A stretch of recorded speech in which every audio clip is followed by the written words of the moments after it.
Hey, what's up guys? Welcome back to yet another Destiny 2 video, and today I'm going to be showing you the ultimate loadout for the Trials of the Nine event this weekend, which features survival on the Dead Cliffs. Now for those of you who don't know, let me refresh your memory. I'm going to be doing this series on my channel every single Friday, so as soon as I get to play a few cards, figure out what a lot of people are using, and basically kind of figure out what loadout is optimal for the map, then I'll make this video as soon as I can. Now last week we actually used the Uriel's Gift, the Antiope sidearm, or I should say the SMG, my bad, and the main ingredient fusion rifle. This week we're going to be changing it up, and before I talk about this week's loadout, I just want to mention very quickly that tomorrow I'm going to be doing a very small giveaway on the channel. It's nothing too crazy, but it's Destiny related, and I think you guys are definitely going to want to get your hands on it. So tune into tomorrow's video, and we'll talk all about that tomorrow. So this loadout that we're using for this week's Trials of the Nine map, the Dead Cliffs, is the origin story followed by the sidearm known as the Last Hope.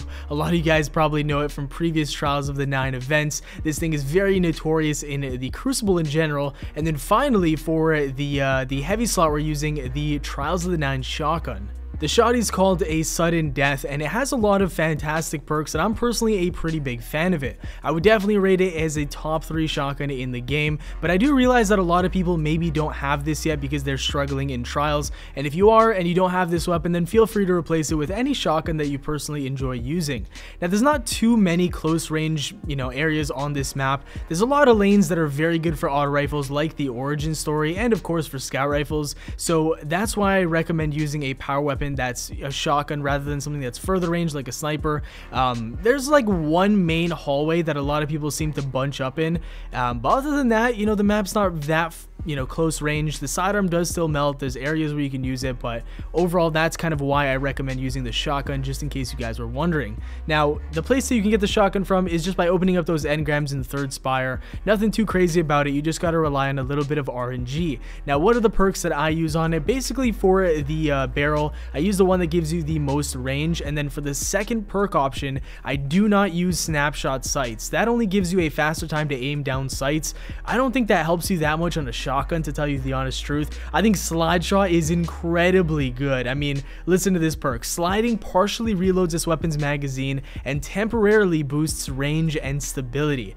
When you're using a shotgun, most of the time you're going to be sliding at somebody when you're shooting, so this perk gives you more range and stability on your shotty, which is fantastic. And then on top of that, if you're using a hunter, for example, and you're using the Stompy's boots, those give you extended slide range. So if you pair these things together, it's just a fantastic shotgun. And then finally, it has threat detector, increased reload stability, and handling when enemies are in close proximity. Another great perk for a shotgun.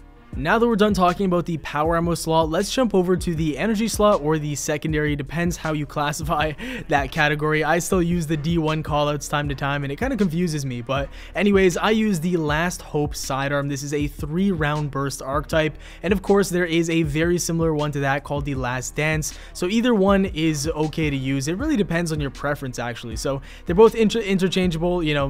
This does not mean that you have to use the Last Hope. You can also use the Last Dance if you prefer.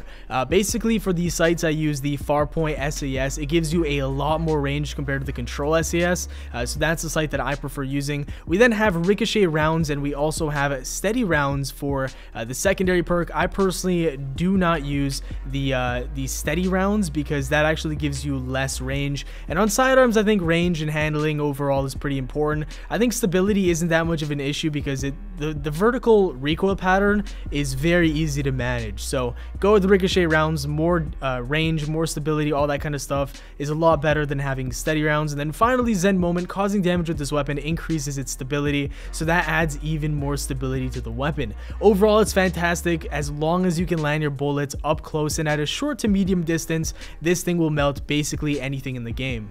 Finally, for the Kinetic slot, we have the Origin Story, an auto rifle that has been featured in many of my videos. This has been featured in my best loadouts for Crucible video. It's been featured in my top 3 auto rifles video. It's been featured in a lot of stuff, and that's because I just very much enjoy using this weapon. It has a very strange recoil pattern. At first, when you use it, you might think it's a little bit too bouncy and all over the place, but I find that at a range, the recoil snaps back into place very quickly after you shoot your bullet. So that's one thing I just wanted to throw out there. It may seem at first like the recoil pattern's a little bit iffy and strange, but it's a lot better when you actually use it and give it a fair chance. So that's one thing I wanted to throw out there. Now, taking a look at the perks of this weapon, it has precision frame, which is the intrinsic perk. Weapon's recoil pattern is more predictably vertical. Then we have these sights. Now, I don't believe I changed any of the sights on my specific weapon. If I did, I apologize, but I believe I used the hit mark IS, which is the basic one.